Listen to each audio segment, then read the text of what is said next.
নমস্কার, আমি পিঙ্কি। আপনারা সকলে ভালো আছেন, সুস্থ আছেন, আর আপনাদের ভালোবাসায় আমিও ভীষণ ভালো আছি।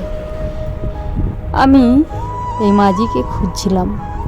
মাঝি দেখছি পিঠে একটা বস্তা নিয়ে এই আখের রস বিক্রি হচ্ছে, এই মানুষটার কাছেই দাঁড়িয়ে আছে, ওইদিকে চেয়ে আছে।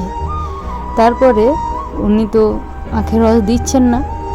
আমি বললাম, কী গো, দাঁড়িয়ে আছে আপনার দিকে আখের রস খাবে বলে, আপনি দিচ্ছেন না?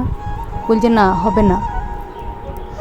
আমি কিছু কিছু মানুষকে দেখে, কিছু কিছু মানে অনেক মানুষ, শুধু এই অসহায় মানুষের প্রতি হাতে গোনা কতগুলো মানুষ এখন অনেক নেমেছে খাবার দিতে। যাই হোক, লোকের দেখে কপি করা বলুন, সেটা ভালোই হয়েছে। কপি করলেও তো এই অসহায় মানুষগুলো খেতে তো পাচ্ছে।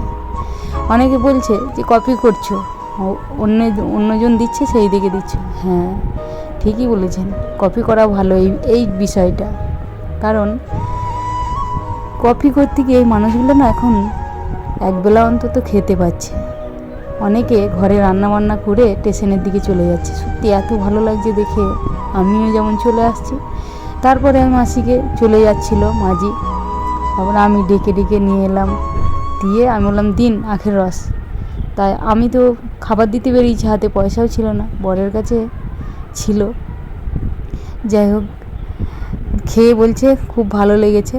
মাঝি তো হিন্দিতে কথা বলে, বড়িয়া বলছে। যাই হোক, মাঝি আগে একদিন ভাত খেয়েছিল, কিন্তু পাগল তো